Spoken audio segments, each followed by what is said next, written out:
This screencast will introduce the poets Byron, Shelley, and Keats.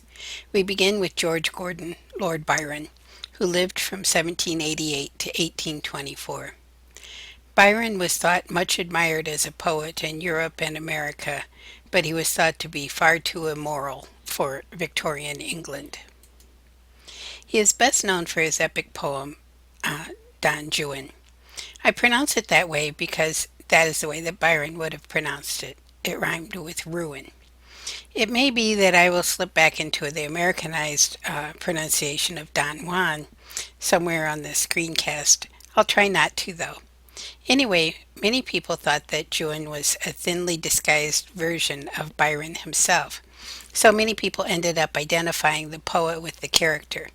Oh, and like the Rape of the Lock, Don Juan is a mock epic intended to be funny. Byron was fascinated with what he called the internal dramas of the individual mind. Maybe the best way of rephrasing that is to say that Byron was always interested in what makes people tick. He invented what has become known as the Byronic hero, named after himself, of course. A Byronic hero is a brooding, solitary man tortured by memory. We see these sorts of characters all throughout literature since Byron's time. This is the source of the character Heathcliff, for instance, in Wuthering Heights. It's also Captain Ahab in Moby Dick, and in thousands of romance novels sold at every Walgreens in town. By the way, doesn't this guy over here kind of remind you of Jerry Seinfeld? I never thought of him as the romantic type. In 1819, one of Byron's friends created a vampire around Byron's hero, and so many vampire characters today still dress and act in the role of Byronic heroes. They kind of wear those Victorian type of clothing and stuff. And then, of course, we have the title character, Christian Grey, in the hot novel of the summer, 50 Shades of Grey. He's the prototypical Byronic hero, the perfect, brooding, solitary man who's tortured by memory. Which brings us back to Byron. Many people considered his hero to be autobiographical, but Byron was usually not brooding or solitary, although he did suffer from occasional bouts of depression. Basically, he was the opposite of his hero.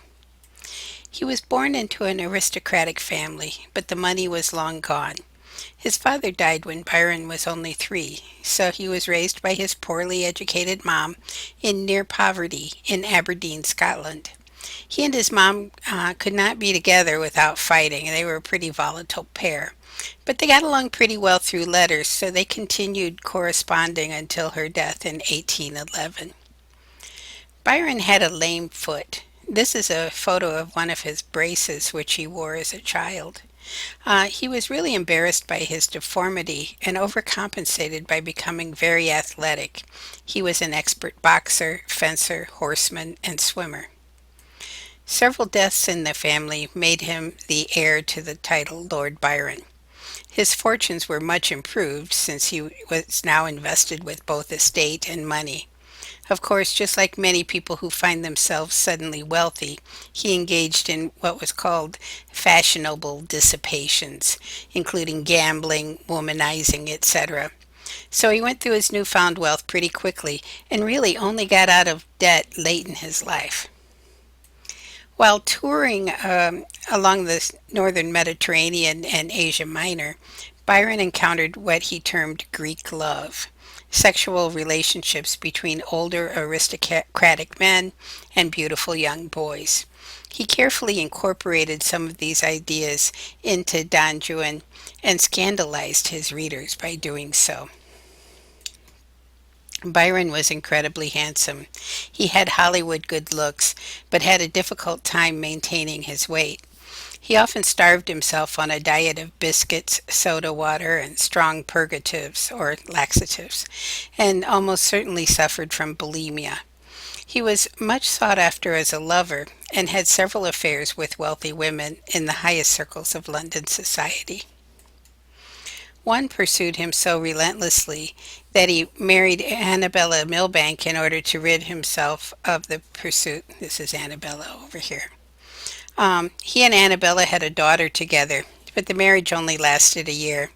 She divorced him because he was having an affair with his half sister, Augusta Lee. That's her over here.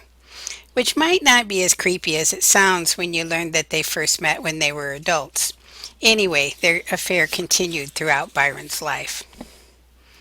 His reputation as an immoral character continued to grow. One society matron called him mad, bad, and dangerous to know. Eventually, the public turned against him because of his immorality. He left England in 1816 and never returned. He lived for a while with Percy and Mary Shelley in Geneva, Switzerland, but in the fall of 1817, Byron moved to Venice, where he spent 18 months, quote, mired in debauchery, unquote. Supposedly, he had sexual relationships with more than 200 women during those 18 months in Venice. Eventually, though, he grew bored of this whole lifestyle and rejoined the Shelleys, who were now living in Pisa, where he continued working on Don Juan. Byron organized an expedition to assist the Greeks in their war for independence from the Ottoman Empire. Um, he trained the Greek troops to fight and armed them for battle. While in Greece, he contracted a fever of some sort and died shortly after his 36th birthday. To this day, the Greeks still consider him a national hero. Our next poet du jour is Percy Shelley, who lived from 1792 to 1822. According to the Norton introduction to his work, he was a radical in every aspect of his life and thought. He was born into a wealthy, powerful family, but because he was small and not very physical as a child, he was bullied by his schoolmates and his headmasters. He considered bullying to be representative of man's general inhumanity to man, and so dedicated his life to fight against injustice and oppression wherever he found it. His activism started in earnest when he was at university. In fact, he was expelled from Oxford after only 6 months for writing and circulating a pamphlet that was titled "The Necessity of Atheism," uh, which probably wouldn't have been such a big deal, but he sent copies of his pamphlet to several bishops and to the heads of the various colleges at Oxford. When he was 18, he married the daughter of a tavern keeper, Harriet Westbrook. Now, we really don't have a portrait of her, but this is supposed to be her ghost that haunts one of the places where Shelley lived. Um, Anyway, she was 16 years old at the time. The couple moved to Dublin to work on behalf of Catholic emancipation, but eventually they moved back to London and began following the radical social philosopher William Godwin. Having grown apart from Harriet, Shelley fell in love with Godwin's daughter Mary. That's her here. And that's the Mary Shelley who would later go to write Frankenstein. Anyway, Percy and Mary fled to France together. Shelley, he's such a goofball. He invited Harriet to come live with him and Mary and kind of be in the role of his sister. But of course, she declined that invitation. Shelley's desertion of Harriet cost him his reputation among the English elite, who now considered him immoral.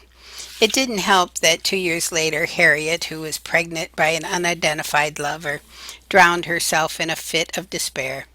Shelley tried to gain custody of his 2 children by Harriet, but was denied his rights because of his reputed immorality. He married Mary in 1816. This isn't an illustration of their wedding, but one that took place in the same year, so you can get an idea of what it might have looked like. Shortly after their marriage, they moved to Italy. Although they were happy together, they had some heartbreak in their life, having lost 2 children shortly after birth. They did have one child who survived to adulthood, though. Eventually, they settled down in this house in Pisa, where they were surrounded by a group of very literary friends, most notably Lord Byron. Shelley always had a fear of drowning. so avoided boats as much as possible. Of course, one day when the sea was particularly calm and there wasn't a cloud in the sky, a friend talked him into taking a short ride aboard his boat. I'm sure you can guess where the story goes from here. A freak storm blew up, the boat capsized, and Shelley drowned. But this, kiddos, is where the story gets really interesting. You see, Mary Shelley and Byron went to the beach every day to look for Shelley's body, and it didn't wash ashore until almost a week later. When they found it, they decided they didn't want to share him with his quote public, so they decided to cremate his remains right there on the beach. Well, you can imagine that a body that has been in the water for a week is in pretty bad shape. And when they started to burn it, Shelley's body actually just split open, exposing his heart. Byron picked up his stick and retrieved the heart from Shelley's chest. Although he had intended to keep it, Mary Shelley insisted that it was rightfully hers, and so she wrapped it in a handkerchief and kept it with her the rest of her life. Some stories say that she kept it in a drawer, but others say that she carried it in her pocket at all times. Either way, it seems a pretty appropriate thing for the author of Frankenstein to do. The final poet today is John Keats. Compared to Byron and Shelley, Keats was a pretty normal guy. Although the Shelleys really liked him, Byron once called him, quote, a shabby cockney brat, unquote. Keats' father was a stableman at a London livery stable, who eventually married the boss's daughter and inherited the business. His father died after falling from a horse, and when his mother remarried, she left her children with her grandmother for 4 years, or with their grandmother for 4 years. Although Keats was eventually reunited with his mom, she died shortly afterward from tuberculosis. Keats was a small man, barely over 5 feet tall. The intro in Norton says that he distinguished himself in sports and fist fights. He trained as a surgeon and an apothecary, what we would call a pharmacist today, but eventually abandoned medicine in order to write poetry. He published his first poem in 1816 when he was 21. He had a foreboding that he was going to die young, so he really applied himself to writing. Unfortunately, his poetry was skewered by the critics, mostly because he hung out with radicals like Percy and Mary Shelley. In 1818, Keats came down with tuberculosis and fell in love with the girl next door, 18-year-old Fanny Braun. They were engaged with little hope to marry. In fact, they never did. She stayed with him, though, until he died of tuberculosis in Rome in 1821.